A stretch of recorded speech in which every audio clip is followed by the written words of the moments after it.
او له جګړې څخه د راوتلي افغانستان د پرمختګ او بیا رغونې خبرې پکښې کېږي. درنو هیوادوالو، د افغانستان اسلامي امارت د هیواد آبادول، خلکو ته اسانتیاوې راوستل او هغوی ته د کار زمینه برابرول خپل مسؤلیت ګڼي او تاسې شاهدان یاست. د اذان نیوز محترم لیدونکو السلام علیکم.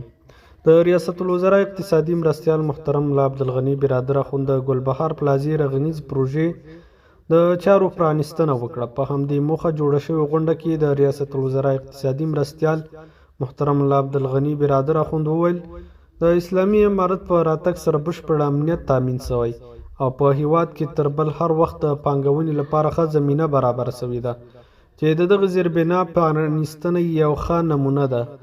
محترم ملا صاحب د خپلو خبرو پر مهال زیاته کړه اسلامي امارت د هیواد آبادول، خلکو ته اسانتیاوې رامنځته کول او هغوی ته د کاري فرصتونو برابرول خپل مسؤلیت بولي او د دغه موخې لپاره نه ستړي کېدونکې هلې ځلې کوي. اسلامي امارت به د هیواد د اقتصادي ثبات په موخه د لویو سړکونو رغول، د اوسپنې پټلۍ شبکو غځول او دې ته ورته نورې لویې زیربنایي پروژې په نږدې راتلونکي کې پیل کړي چې د اوسپنې پټلۍ شبکه په رامنځته کېدو سره به افغانستان د سویلي او مرکزي اسیا ترمنځ د وصل نقطه وګرځي.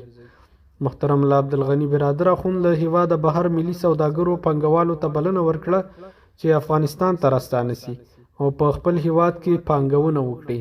محترم ملا عبدالغني برادر اخوند زیاته کړه اسلامي امارت په خپل ټول توان سره هڅه کوي ترڅو د هیواد اقتصاد ورغوي. هیوادوالو سره کم تعامل لرو،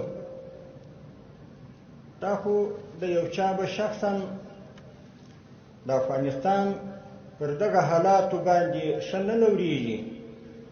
هغه په دې خاطر چې دوی په دنیا کې ځان یو ستر او یو مغروره هیوادوال ښکاره کوي او ټوله نړۍ باندې به یو اثر اچولی. هغه الحمدلله د افغانستان څخه په هغه ضلالت او شرمندګۍ باندې ووت، نو ځکه نه غواړي چې د افغانستان د بهبود او د پرمختګ لاره مخته روانه شي. نو دوی کوشش کوي چې د اقتصاد د پرمختګ او د سیاسي امورو په چارو کې د افغانستان د اسلامي امارت مخنیوی وکړي. هیواد پر اقتصاد په فوق‌العاده مثبت اغیز ولري او د منځنۍ او جنوبي اسیا ترمنځ چې افغانستان د څلورلارې حیثیت لري د هغه په ثابتولو کې به د پام وړ رول ولري. موږ چې کوم مجالس درلود پرون هم یعنې داسې هیوادوالو دا تعامل موږ سره ښکاره کوي چې موږ به په افغانستان کې خپله کنسلګري یا سفارت پرانیزو او موږ ته هم ډاډ راکړي چې موږ به په خپل ملک کې ستاسو سفیر او ستاسو کنسلګري پرانیزو. خو دا علامې د پرمختګ دي د افغانستان. په تعامل مو الحمدلله د دنیاوالو سره منفي نه دی بلکې مثبت دی. نو دا تعامل مثبت د دنیاوالو سره دا د افغانستان پر هر څه باندې مثبت اثر لري.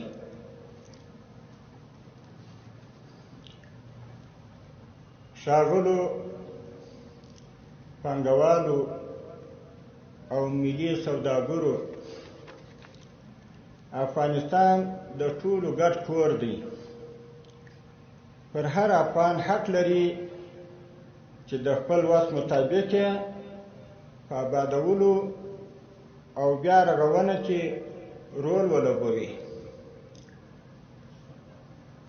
کومه خبره چې حاجي صاحب محترم وکړه چې کوم وخت چې موږ داسې یو بندي درلودی، دا تر دې پورې دا خبره وسوه چې یعنې زموږ توجه د صنعتکارانو تجارانو وروڼو ته چې کوم مشکل پیښیږي، یعنې توجه مو په هغه اندازه ده چې الحمدلله هغه د شواروز په اندازه کې، یعنې په وخت کې هغه مسله حل شوه. یعنې دونه جدیت مو وښوی که هغه استخباراتي معلوماتونه وه چې موږ کوم هدایت ورته کړی و هغه د لاسه راځي، هغو خپل هر څه په کار واچول او هغه موضوع یې ژر تر ژره حل کړل. دا یوازینی د یو مثال ووایه، شاید نورې به هم دغسې پېښې شوي. نو موږ الحمدلله ټولو پانګوالو، ټولو سرمایه‌دارانو او ټولو صنعتکارانو ته اطمینان ورکړو. د خوښۍ دا دی چې د اسلامي امارت له حاکمیت او د امنیت په ټینګښت سره تر هر بل وخت په افغانستان کې پانګونې ته زمینه برابره شوې ده چې د نننۍ زیربنا پرانیسته د دې ښه ثبوت دی.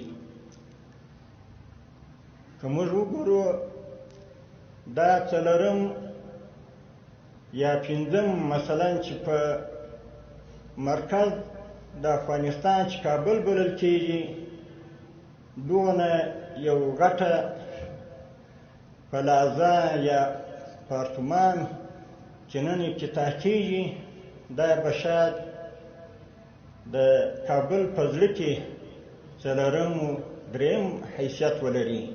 یعنې دونه یو غټه سرمایه ګزاري، یو دونه غټ دغه په دې باندې شوی دی. نو موږ الحمدلله ټولو صنعتکارانو تجارانو وروڼو ته هغه که په بهر کې دي که په هر ملک کې دي دا بلنه ورکوو چې راشي په خپل ګران افغانستان کې خپل څه سرمایه چې لري هغه دلته په کار واچي، چې د هغه څه بیا خپل افغانان هم په کار بوخت شي. هغه کم مسکینانو پر چران چې نن ورځ پر سړکونو ناست دي هغه ته به یو خدمت هم پیدا شي. دا به هم د دوی لپاره یو غټه خبره وي. ځکه نو خو طبعا چې یو کار شروع کېږي هغه خو خاص په بل څه نه کېږي، خو په دغه انسانانو به کېږي. هغه انسانان به په دغه ځای کې مصروفېږي او هغه به خپل د کورونو د خپلو بچیانو دپاره یو ګوله مړۍ پیدا کړي. په هېواد کې له رامنځته شوي فرصت څخه په استفاده کولو دلته خپله پانګه واچوي. د هېواد په بیا رغولو او سیاسي پروژو کې د حکومت سره د مشارکت او په انفرادي توګه برخه واخلي او د وطن په آبادۍ کې حق ادا کړي.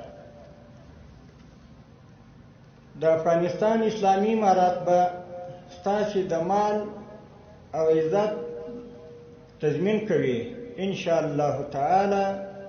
خپل وس و توان د امنیت په لحاظ باندې موږ د ټولو تجارو وروڼو، صنعتکارانو وروڼو، سرمایه ګزارانو ان شاء الله خپل وس و توان ورسره مل او ملګری کوو او د دوی د هر مشکل